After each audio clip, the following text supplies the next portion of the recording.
need to breathe to be toxic and deadly. We need to start riding bikes, scooters, or just walk and run to stop all the toxic gas going into our air, causing lung cancer and death.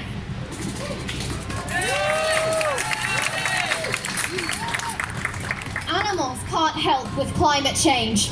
Animals can't stop driving cars which pollute the air. Animals can't stop driving noisy speedboats and jet skis and cruise ships.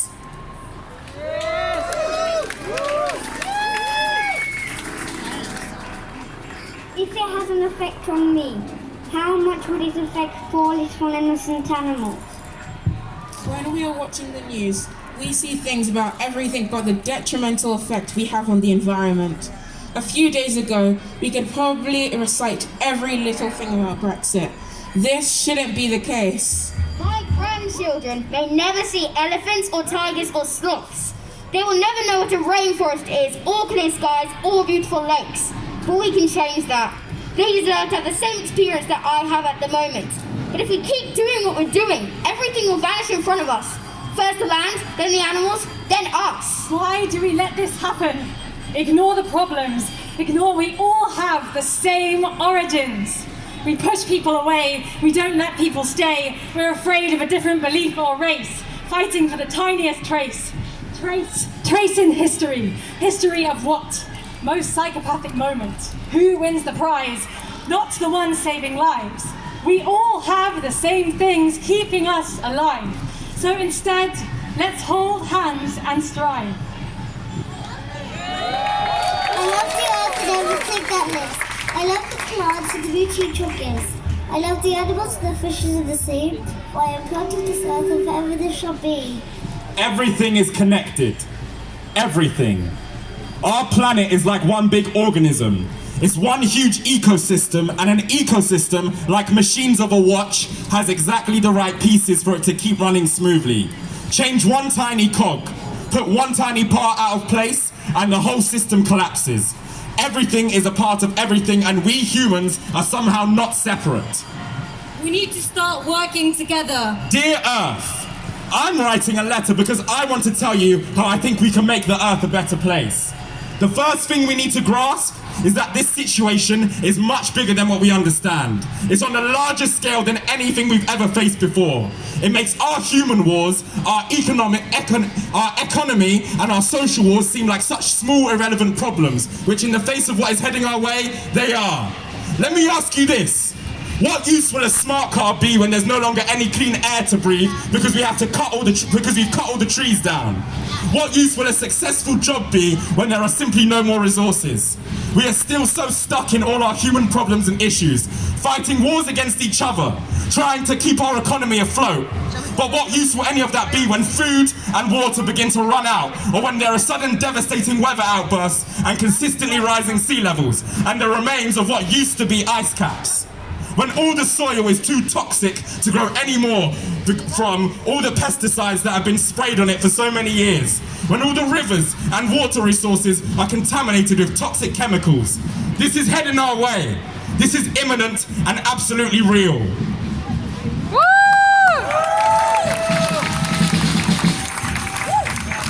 It is important that we develop a strategy here. It shall be the duty of the United Kingdom and the Prime Minister to ensure that the UK achieves the following objectives in tackling the climate and ecological emergency.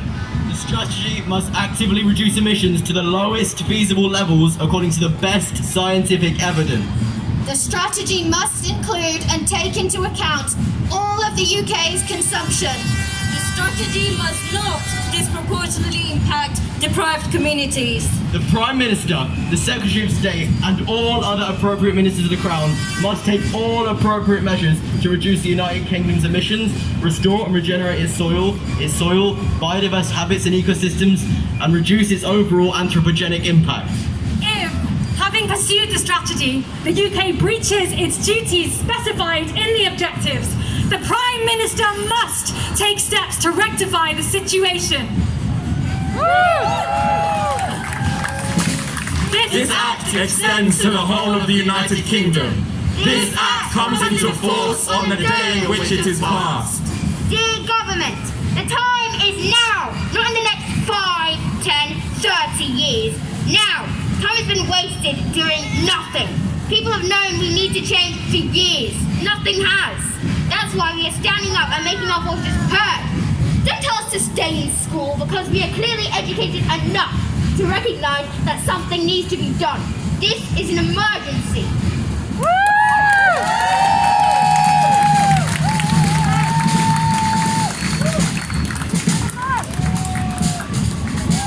You're scratching up our future because you are not the ones who will have to live in it. Please, I beg.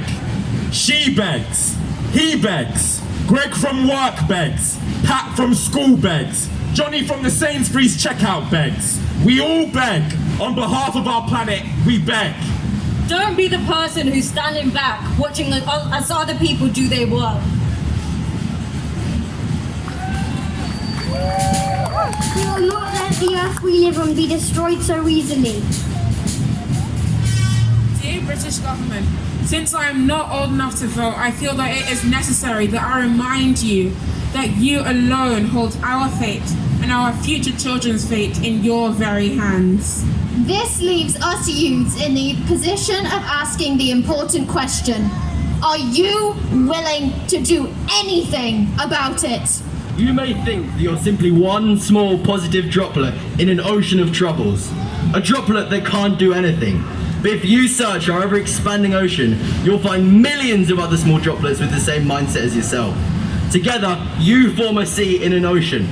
That sea can stir a storm. That sea can make a change. We are waiting for change before it's too late.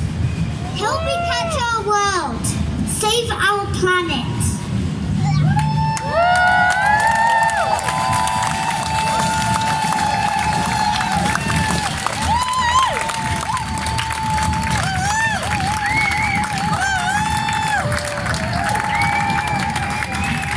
Thank you. This was a collective letter penned by hundreds of young people up and down the country over the last 18 months.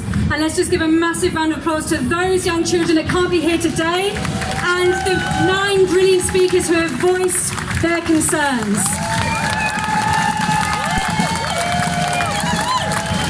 We also have a very special letter here that contains the letter of the youth that they have spoken and a copy of the CEE bill, some of which was heard today and spoken by the youth here.